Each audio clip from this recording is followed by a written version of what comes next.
Hi, grandkids. I'm here now so I can do the second part of Genesis chapters 26 to 50.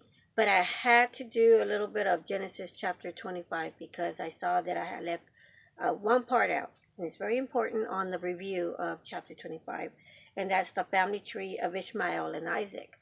Because that is in there also. Ishmael, the first son of Abraham with the maid, and then Isaac with the son with Sarah. So Ishmael died at 137 years old, and that was 48 years after his father died. And Isaac was 123 years old when his older brother died. Now, also, we have here where it's going to be the family tree, so it shows that Isaac married at 40 years of age, and he had his twins at 60 years of age, Esau and Jacob. And Isaac's father, Abraham, he dies whenever, we saw that when he was 75 years old and his twins were 15 years old, but it does a repeat of it in there. And then at this time in chapter 25, Esau sells his birthright. How old he is then, I don't know, but we do know that he was 15 years old when his grandpa died, right? So then in chapter 26 of Genesis, we have where Isaac um, meets King Abimelech, which his father did too. Remember, Abraham also met him, and he did the same thing as his dad did. Told his wife, Rebecca, to tell him that that was his sister. It's like a repeat, but it's something for you to read how that goes. So, and then also this is in chapter 26. God speaks to Isaac for the first time, and in this chapter you see where Esau marries at 40 years of age. Now remember, Isaac was 60 years old when his sons were born, so 40 years of age for Esau means that Isaac was 100 years old when his son got married. So here we are, and Ishmael, his uncle, was 114 years old. He was still alive during this time. So, there's time frames, there's way to tell what's going on if you take the time to take notes and all that, and it'll help you understand a lot of things that's going on in the time frame whenever you're looking at these chapters. So now we're in chapter 27 of Genesis. And my grandkids, some of y'all are like little, like y'all like 4, 3. The youngest I have maybe 2.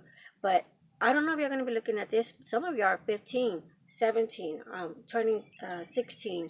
And some of y'all are already in your 20s. So this is just for all of y'all, my great grandkids in the future. I don't know how long I'll be here in this world. And I don't know how long YouTube's going to be around or anything. I don't know anything about the future. But I just thought I'd do this for the future, for my grandkids, and present time too. So here we are in Genesis 27, where Isaac blesses Jacob, right? Everyone knows the story, how, because they even use it in many Sunday classes and many Sunday services where they talk about Jacob deceiving his father Isaac, because Isaac was already, if his son was 40 years old whenever he got married, and Isaac was already 100. So I'm not sure, the time frame here doesn't give exact time age here, but it says that Jacob deceives his father because his father was going to bless the oldest, because he felt he's getting older, and so he wanted to bless the oldest son, which is Esau, right?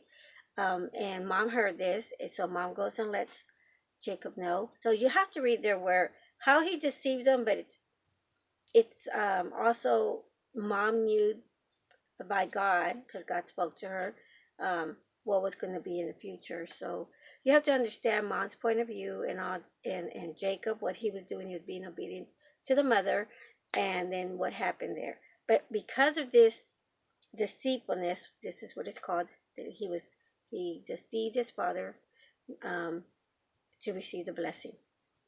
And then Esau finds out what his brother did to his dad, and he loses hope, and then he gets angry, and he gets mad, and he threatens to want to do harm to his twin brother, younger brother.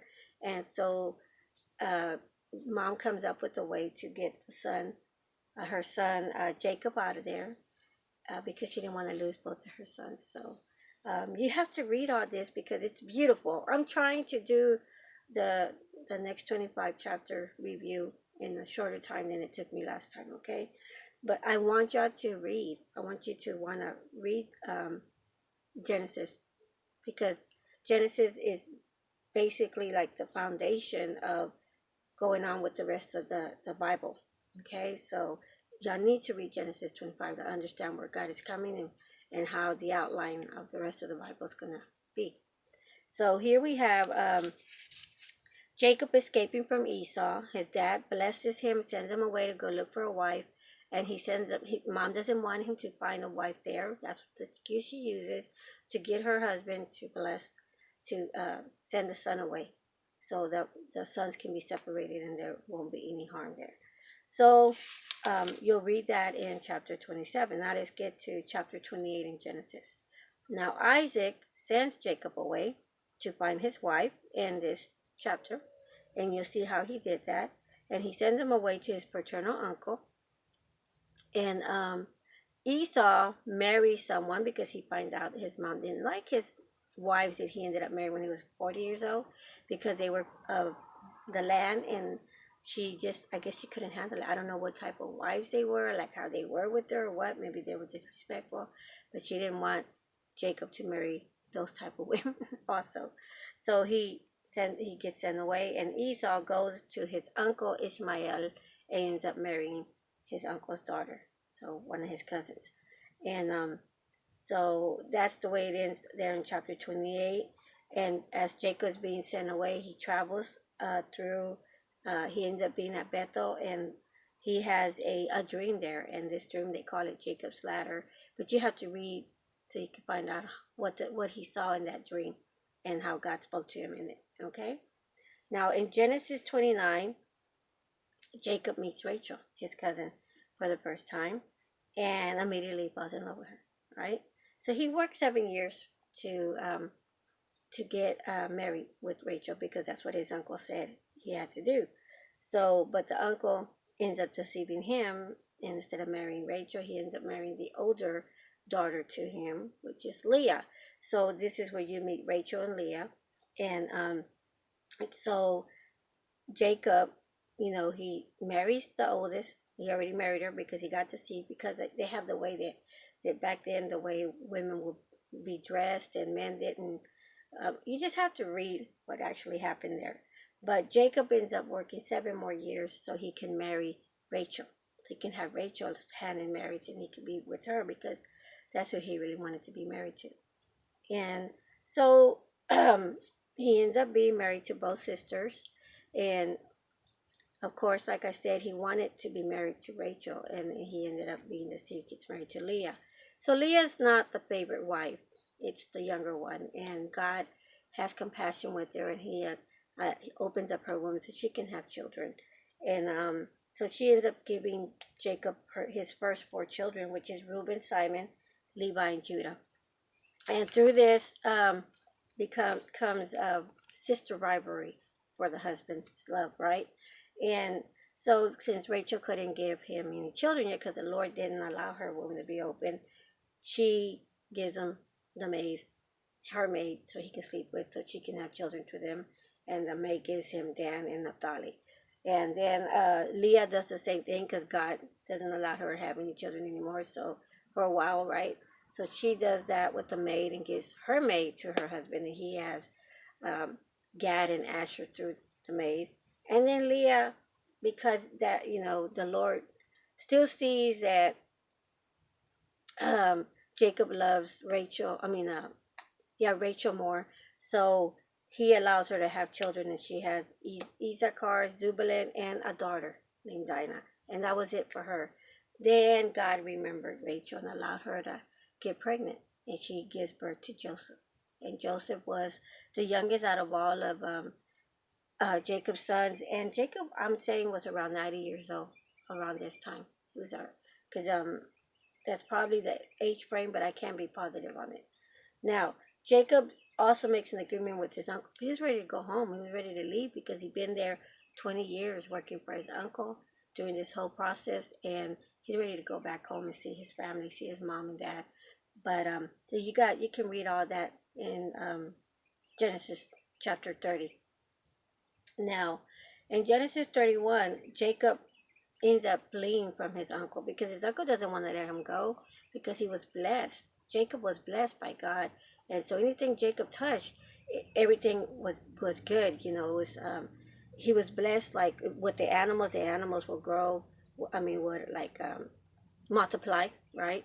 And so the uncle didn't want him to leave, but Jacob wanted to take off already, and the wives agreed that yeah, that they were ready to go with him too.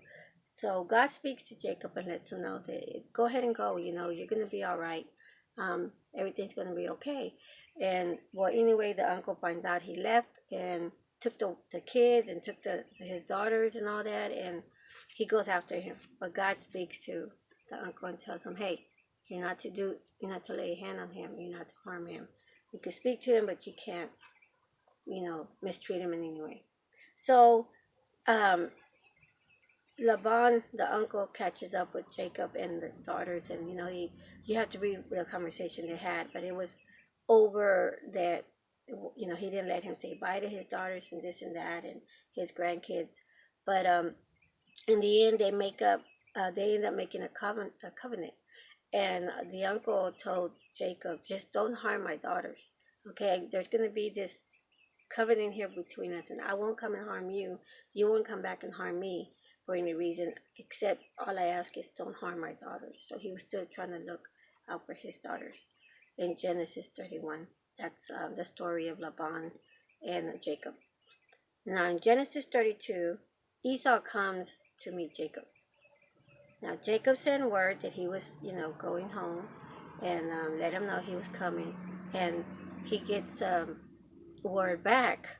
Hey, your brother's coming, and he's not coming alone. He's coming with a lot of people, a lot of servants, are coming with him.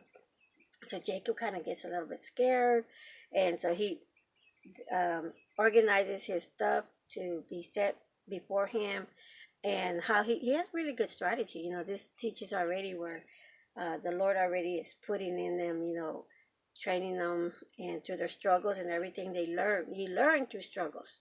You learn through struggles. You learn through what you go through, what you did in your past, and everything helps you learn down the road to the future, and how to do things a certain way, do things a little differently, and how to handle things also differently. So here we have Jacob um, fixing to meet his brother. So he sends everybody before in a certain way, in groups and everything. And he stays the night because he's going to be the last, the last one with his daughter, his wives, and his sons. They're the last ones to meet his brother. Well, Jacob ends up having wrestling with God, and his name gets changed during that time. And y'all need to read that part because it's really awesome. That's an awesome, touching part right there. So then in Genesis 33, Jacob and Esau meet, and Esau showed mercy and grace to Jacob. He didn't come punching and wanting to, kill him because he took his blessing or anything like that. He was happy to see his brother. And so Joseph, I say, was about 6 years old around this time, the youngest son, right? And and Jacob ends up going to Canaan. That's where the Lord was showing them that this is what I'm gonna bless y'all with and everything like that. So in Genesis 33, that's when he gets to see his brother again, and Joseph was still like around 6 years of age. And then in Genesis 34, there's a Dinah incident. Remember, Dinah is the daughter of his first wife, Leah, and this incident involves the king of that land that they went to harming Dinah. He was a prince. No, it wasn't the king, but it was the prince who did that. It was the king's son who saw Dinah, very beautiful. I guess Rebecca was beautiful. Leah was Isaac's wife. Rebecca was very beautiful, and so was Sarah, very beautiful. That they had to tell him, hey, that's my sister, so they wouldn't try to take him. So I guess the granddaughter Dinah of this beautiful woman was also beautiful, but she was very young.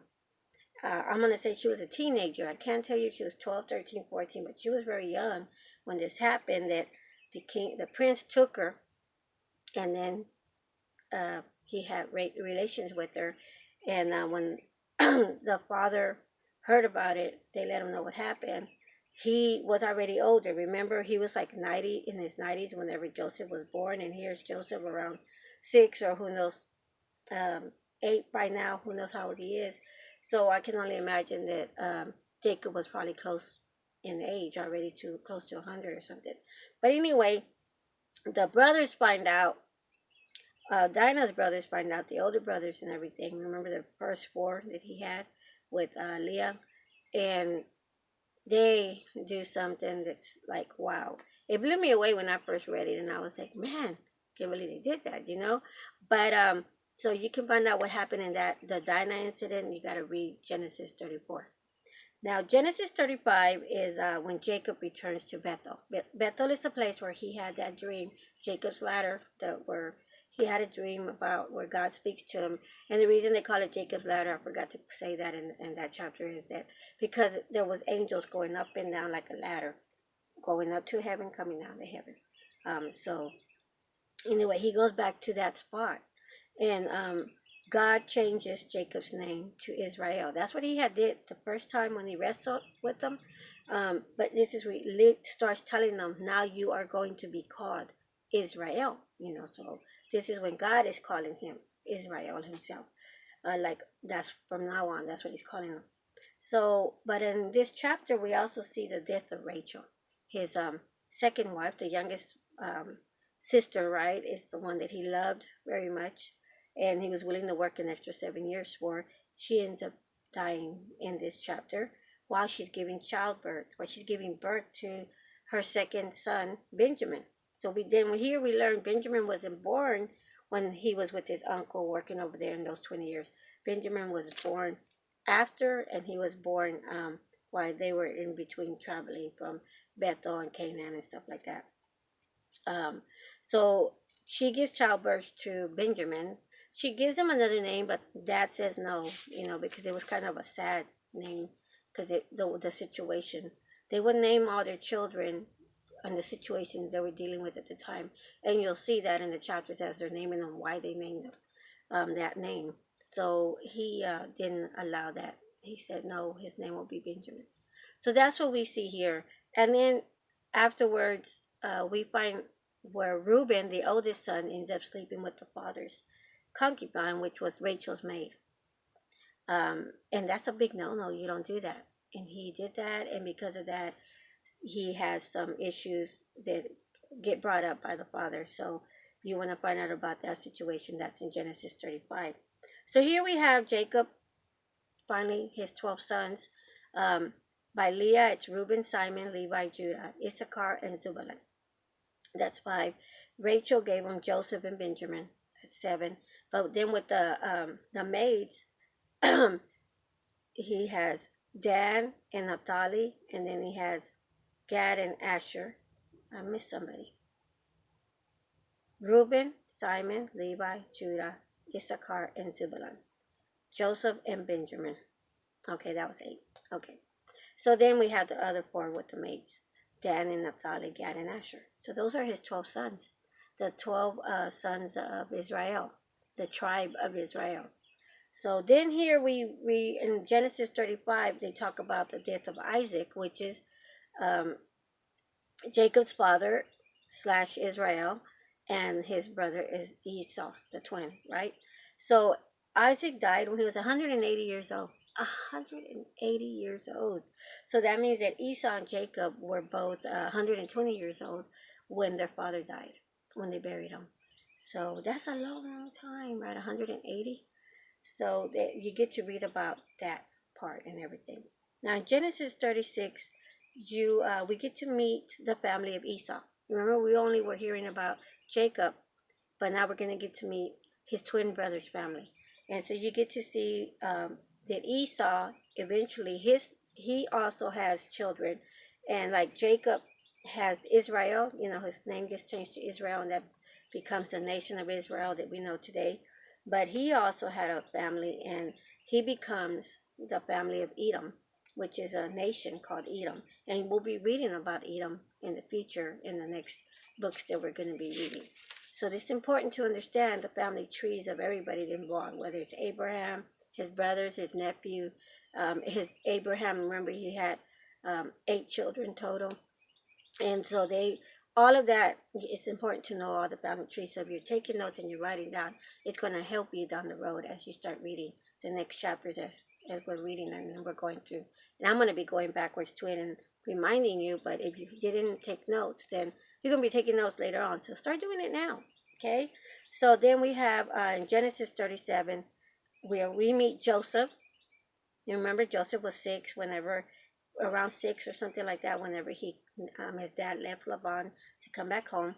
So here we meet Joseph, and he starts having these dreams.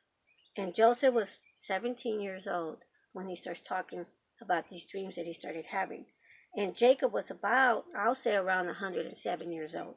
And he favored Joseph more than all his sons, and that's not good. Favoritism, we parents should not be doing favoritism. And y'all, my grandkids, I know that y'all probably see mommy or dad and you think that they love one of y'all more than the other, but it's not true. I mean, we love y'all all the same.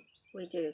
I know. I have my four: Dominique, Charles, Crystal, and Santos, and they even say, "Oh, mom, you favorite Santos." No, Santos was just my last born, and that's why I think I was closer to him, because he was my last born, and so he was one of my last babies. So I kind of like did baby him a little bit longer because that was it. I wasn't having any more. Um, and that could have been the case with Jacob. Jacob had Joseph when he was like in his 90s, and then Benjamin, he lost the love of his life, Rachel, when Benjamin was born. So he was probably having to be raised by other women and everything like that. But Joseph was the one that he actually got to see grow up with the love of his life, Rachel, and and things like that. So who knows why he did what he did, but it was dangerous for Joseph for treating him and with that much favoritism all the way up to when he's a teenage boy, because the brothers had anger and animosity towards Joseph so much that they plotted to kill him. And in that plot to kill him, their other brothers like, we really don't want to do that, so they ended up selling them into slavery. So this is the story that starts where Joseph gets sold into slavery, but as you'll learn down the road, it was all God planned. We all have to trust that God is in control of everything. And this is why I love reading the Bible. But this is just the first book, Genesis, and you'll see where God is in control of everything. So here we have Joseph sold by his brothers, right? And that's where it ends in Genesis 37. I mean, there's an in there. You have to read to see the reaction of his dad and everything when they tell him the story, okay, of what happened. Now, Genesis 38 is when we find out Judah and Tamar. Judah is one of the brothers, one of Jacob's oldest sons, and because of what happened, he kind of like he took off on his own for a short while, and he starts he gets married, and he gets married to it's not anyone among the family.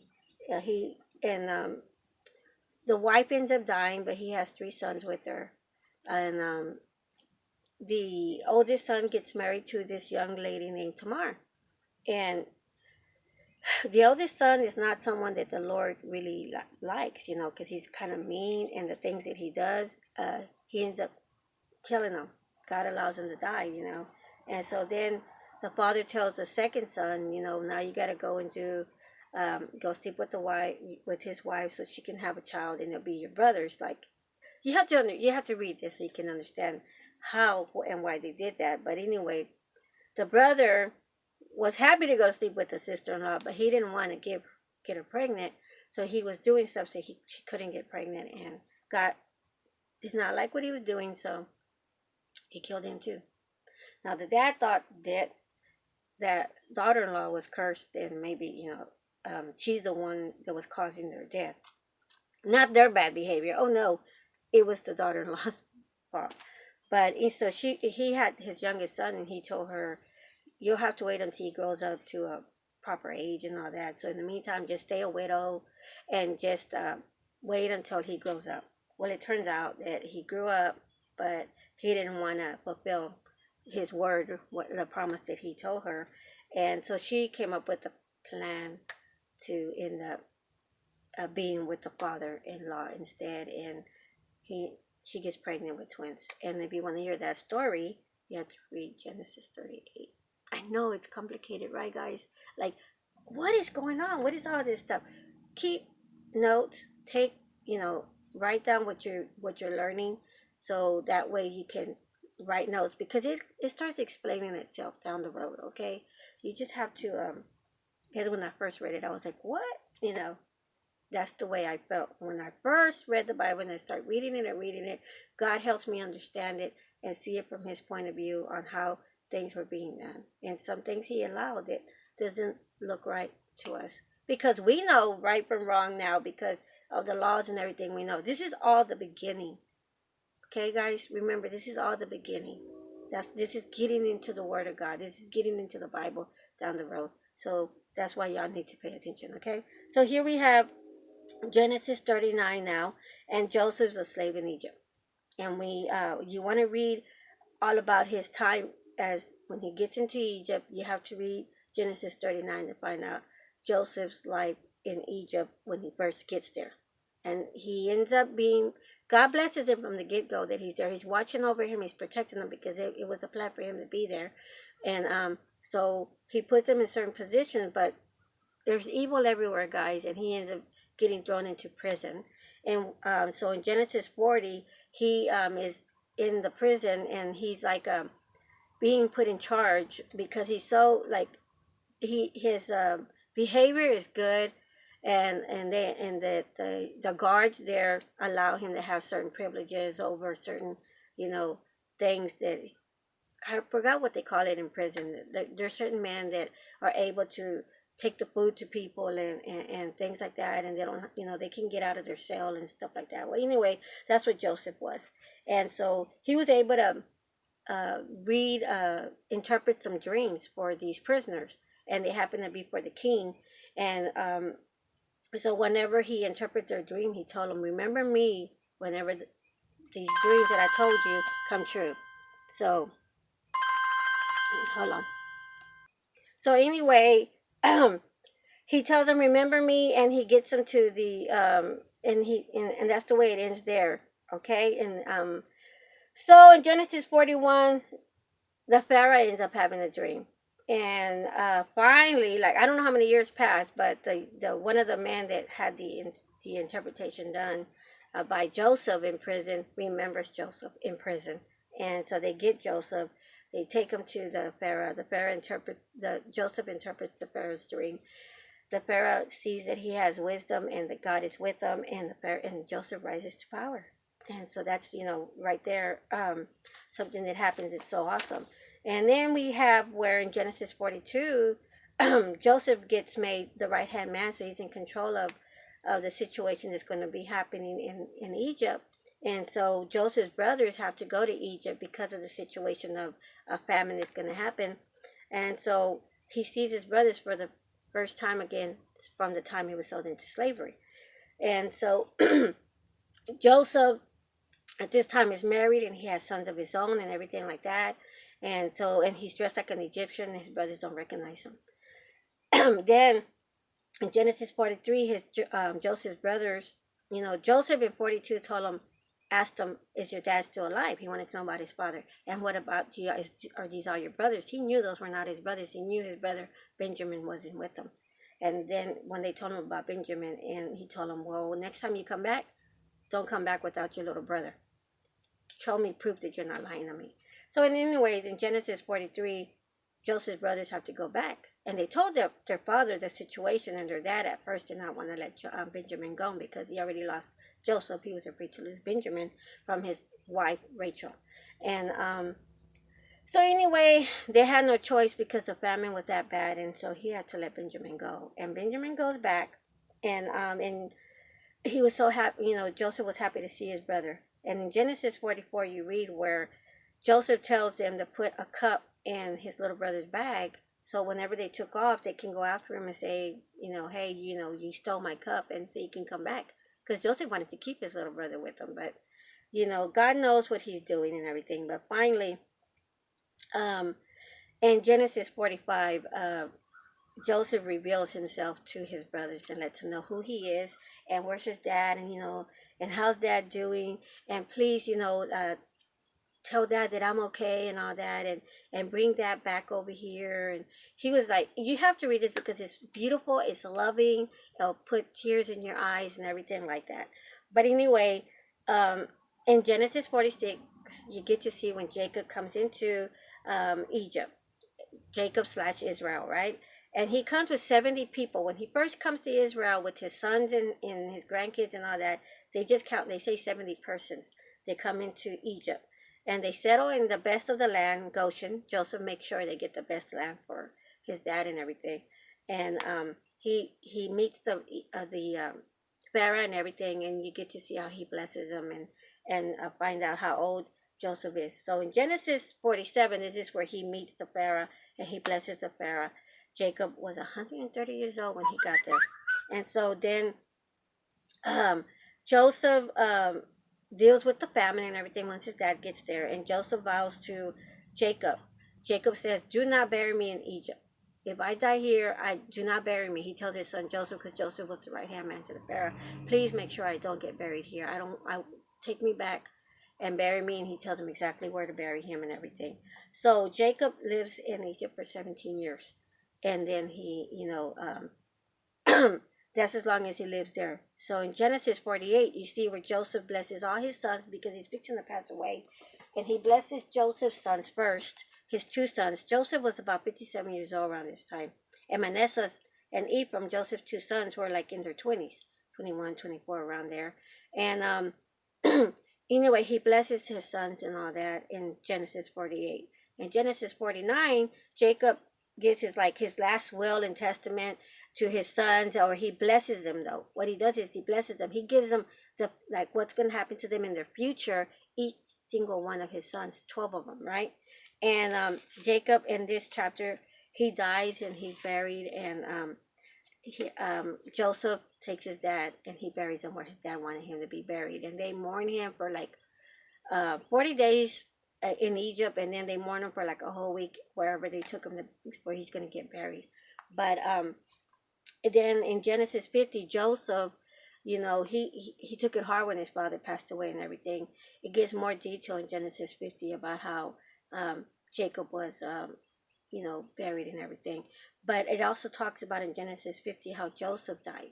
And Joseph lived to be 110 years of age. And by this time, all his brothers had passed away too. They're in Egypt and everything. But Joseph leaves, makes the remaining Israelites and Jacob's family and everything, tells them that whenever God comes back, I want y'all to promise me y'all take my bones out of here. Y'all take them with you. So Joseph died when 53 years after his dad. So his sons were around 77, 74 years of age. Okay, so that's something there, right? So this is all Genesis up to Genesis 50, and I'm gonna be doing from then on. I'm gonna start doing each book and